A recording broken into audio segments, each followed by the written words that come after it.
Hey folks, I'm Mike Reynolds with Disability Maine. I'm a writer and I was the webmaster until we got a much smarter woman to do our webmastering almost a decade now.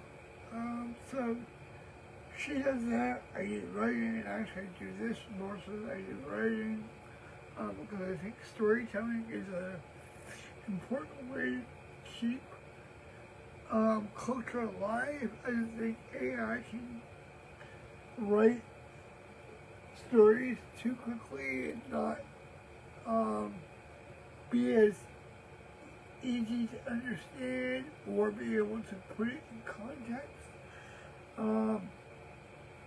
Well, I'm sure there's probably AI that can make me videos like this. I really don't want to think about that right now.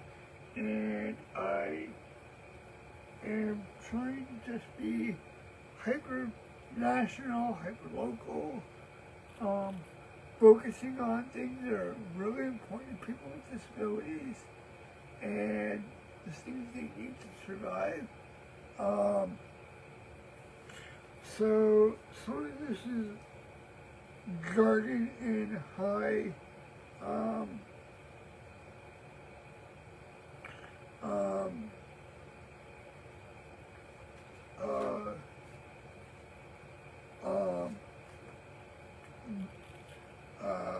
law stuff, but a lot of it is real basic stuff. So let's see if I can find some stuff.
With the Olmstead Department of Justice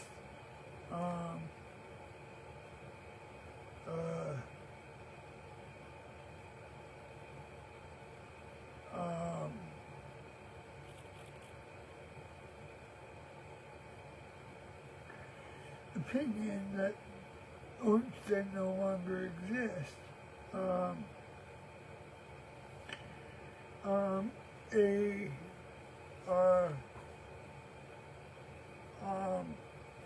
law has been proposed, the Latoya Reeves Act.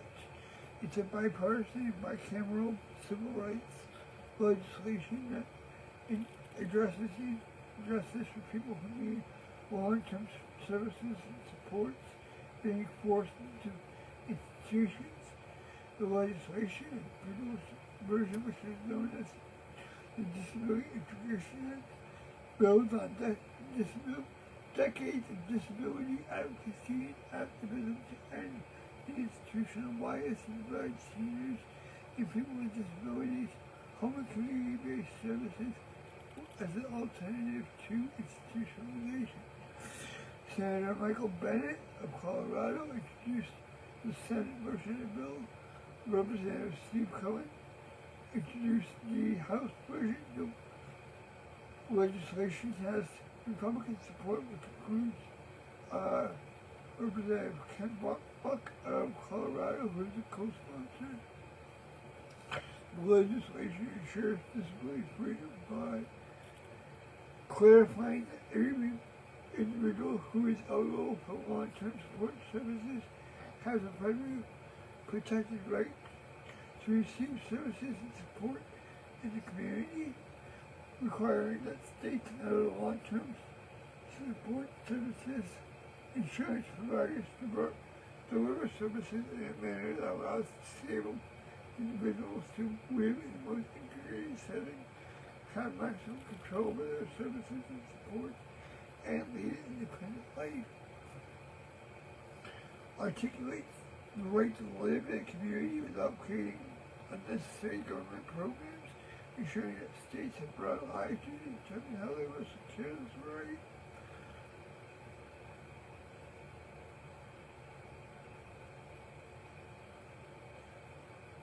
Establish a comprehensive planning requirement comparable to the process states use with the ADA, which includes addressing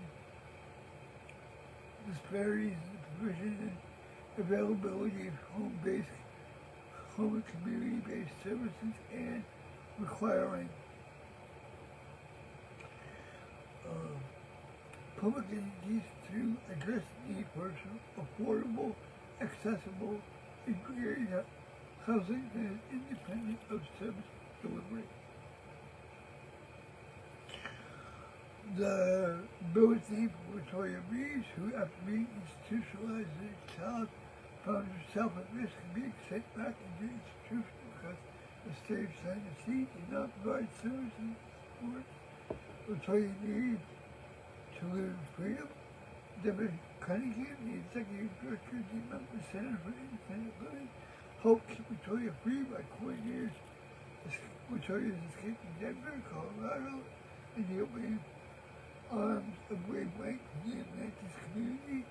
Latoya blazed a new trail on what would become the slave road to freedom.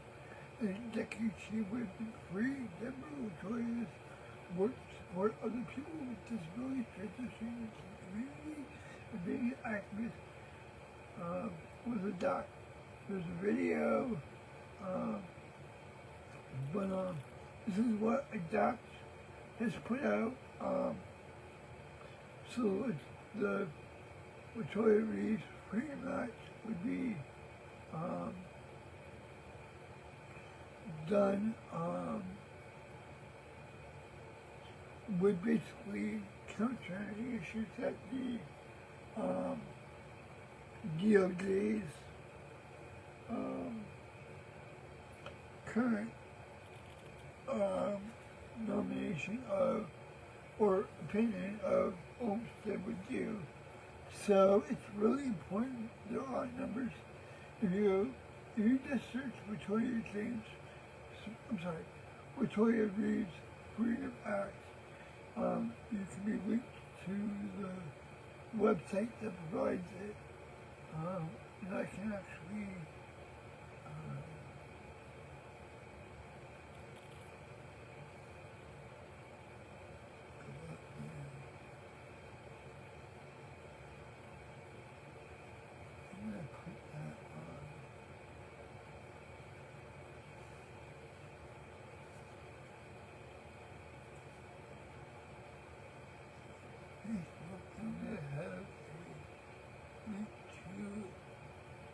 put a link to this immediately,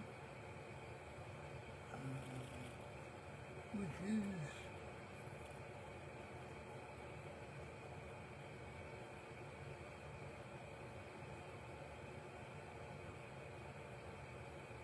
there.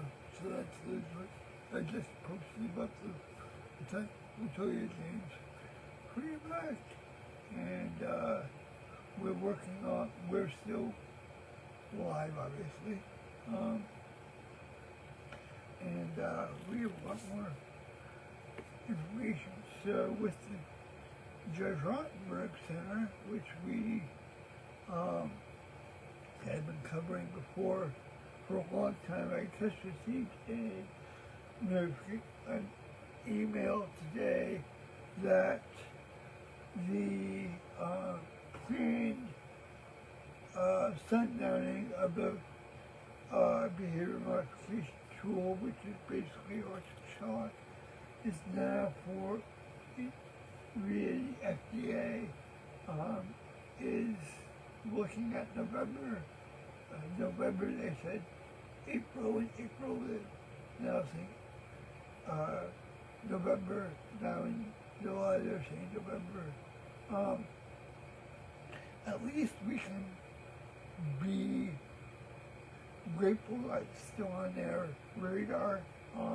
They are announcing that they are able to take care of this stuff, that they want to continue to take care of this stuff, that they are intending to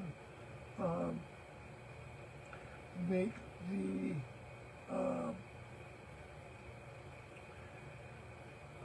electric shock device illegal. But that's really hard to justify when you know that New York is state of New York is paying literally millions of dollars every year to house people at KRC, quote, the most disabled people in the U.S., which is great, but don't treat them like they're animals, which is what you're doing, and it's disgusting, and it's wrong, and it needs to stop. And unfortunately, it's been going on for over 30 years. My first notable disability rights conference was over 30 years ago, and they were talking about KRC then. And this has been going on for almost 40 years, with BRI and issues in BRI that go back 40 into the 80s, which is scary and dangerous, and shows that people don't view people with disabilities as needed or wanted or valued, and therefore they subject them to situations like a graduated electrical shock device, which is just scary, and any other society can do this, let alone do it for like 35, 40 years. But yeah, so now the FDA is pushing that back to November this year, per email I got. So hopefully that will be a way to be, that will happen in November, but, you know, cross fingers, remember that things like that don't take time, take a lot of time, and it's been on the, that means it's been a year that the FDA has legal authority to do this, and it hasn't yet, so makes you wonder why, makes you wonder what more you can do. There are people that are meeting via Zoom. I'm not part of that group yet, and I may become that. Right now I'm at a hard time with how much I can take on with my various parts of my life. So maybe later I may take it on, but not now.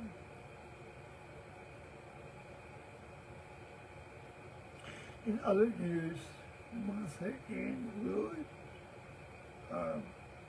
who it was 79, was passed away.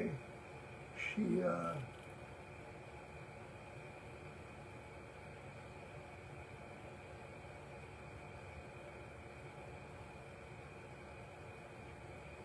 was the oldest,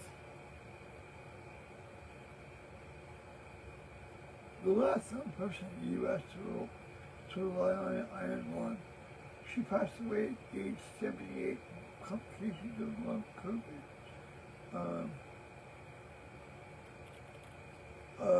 So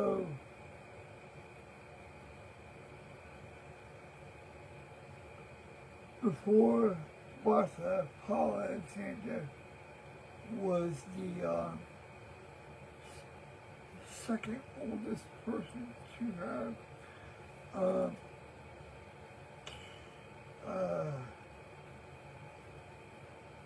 passed away.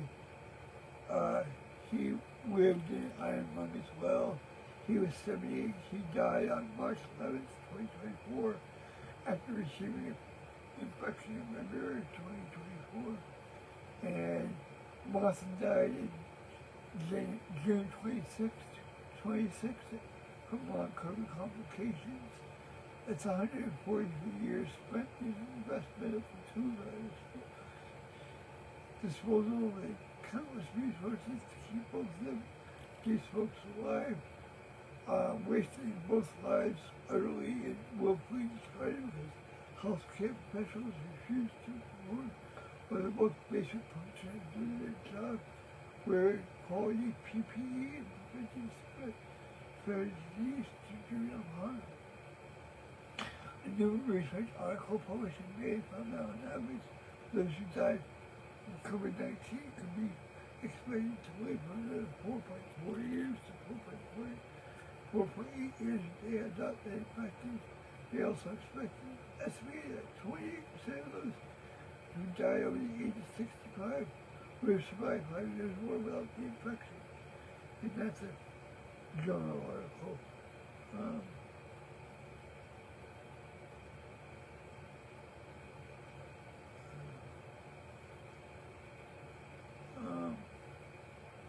And that's really sad because if you think about it, the people that, like Martha, who've been alive for so long, lost their battle with COVID, not from post-polio, but from polio, but from COVID. And to be clear, I still mask. I mean, it's not 2026. I still, in July of 2026, still wear a mask. And it really is absolutely horrible that Martha died, because we've lost all of the history that goes along with post-polio syndrome. We've lost the last 2 people to live in iron lungs. I've heard an argument that the iron lungs are getting really difficult to find people to work on them.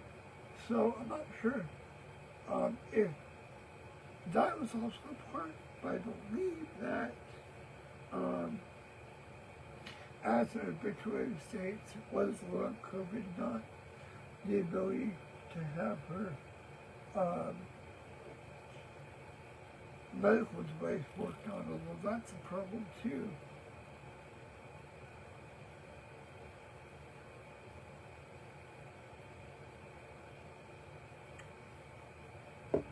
That led to her passing. In other news, the Office of Special Education and Rehabilitation Services, which receives about $3 billion a year and oversees that nation's special education funding for about 7 million children who receive special education funding in the U.S. has been moved to the Department of Health and Human Services from the Department of Education. No one really knows what's going to happen with that, other than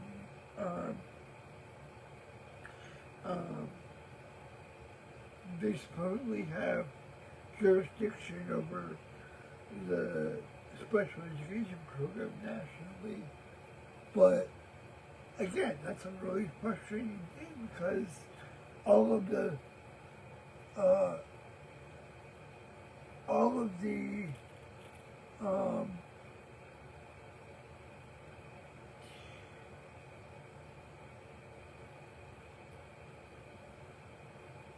things that were working within the OSHERs, being at Department of Ed, it's going to be hard to capture that at the Department of Health and Human Services.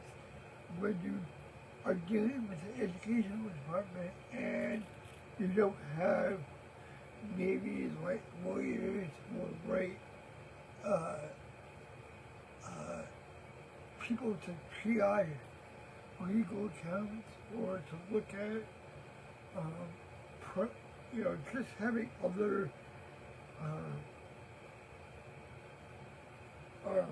relationships in the past, institutional relationships between the State Department of Education and the Federal Department of Education. That's going to be the Department of Health and Human Services. That's going to cause a lot of problems, especially since we have new school year starting in less than a month, and in some places they don't stop. Lots of schools go year round now. And it's scary. It's really scary, to be honest, and not really sure what's going to go on with that. But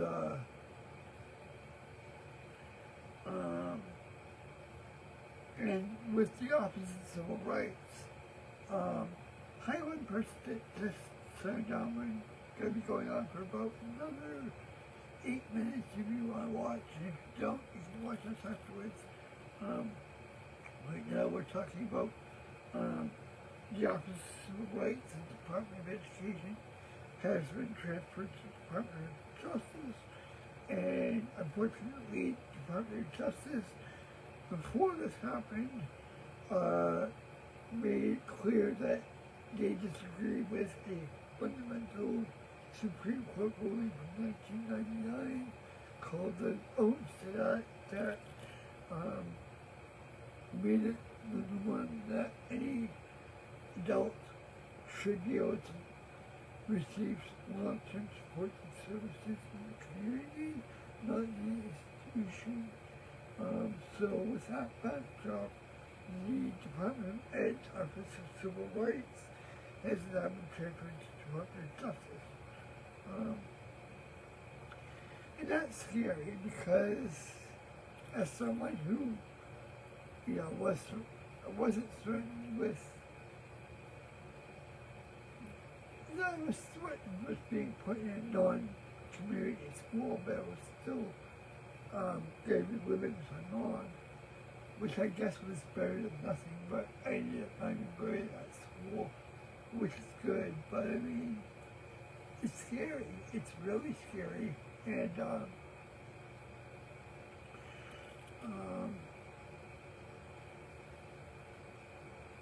it's not good when you know that as a people in your minority are not getting the right things deserve, whether you be gay, whether you be a person of color, whether you be disabled.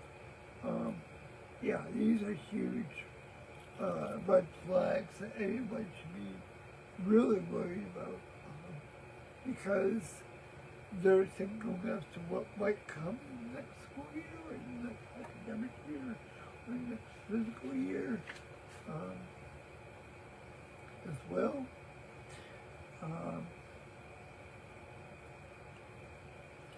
And to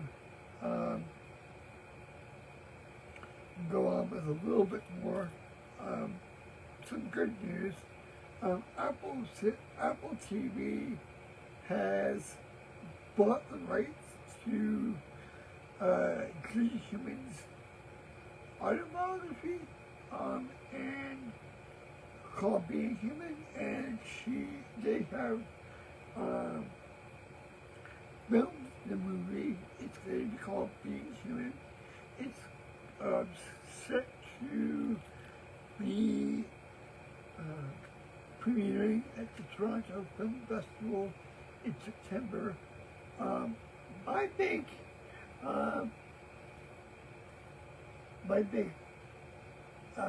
clinch fave with Judy is that she's a very good friend of mine, and I met her a bunch of times. I sat next to her in the White House, in 2000, about 25 years ago, about 25 and a half years ago, actually. And I thought between her and Icing Jordan, who was the president of Gallaudet, when they were putting in the statue of FDR, I was not sure. I got invited down to the White House. I had to pay my fare down. I had some little bit of extra money, and so I was able to go. Judy was also very generous with her time. She did everything she could to help me out in terms of just being generous and being listening, to be being a really good conversationalist. And I've heard she can be off-putting to a lot of people, but I know I got her, and I remember meeting her so many different times. I met her 30 years ago at the Paralympic Olympics, after the Paralympic Olympics ceremonies, at a hotel. I was just trying to hang out with and try and see who I could see for famous people. And back in the time when you could listen to see people, when you could see people at payphones, I literally had Judy Heumann in the payphone next to me, talking and telling Judy, actually, I'll tell the person on the phone I was with, I'll call you back, I'm gonna let you go. And my hero is like on the phone next to me, and I want to talk to her. Sorry, bye. And then I call back and buy a ticket to a play that had Neil Marcus, who's also an icon, who passed away a few years ago, who was a dance icon, was severe spasms, and I'm trying to think of his disability. I just can't think of it right now, and I'm blanking on it right now. And in terms of local events, the Display Pride event that DRC was going to have on July 18th was canceled due to DRC having a death in their staff, and they didn't feel it was safe or reasonable to continue, so they're not going to have the Disability Pride festivities this year. And I don't like going to the whole thing. I don't work for them. I know they have making a staff member on their social media, but I just don't feel like I'm to live with sharing names right now. But it is canceled this Friday. And this week is going to be extremely hot.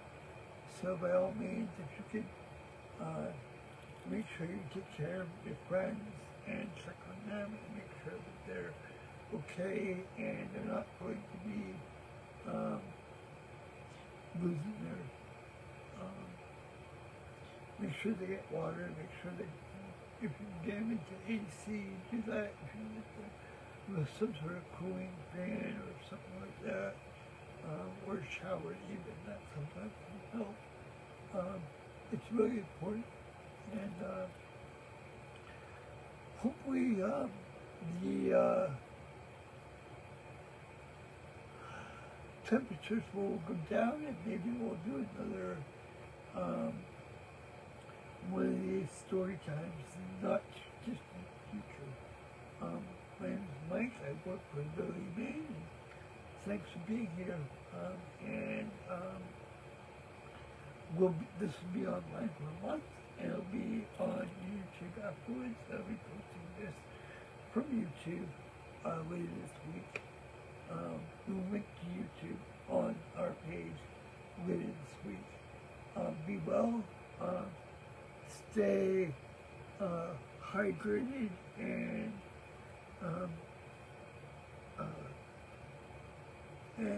stay educated, try and read and do something fun for yourself and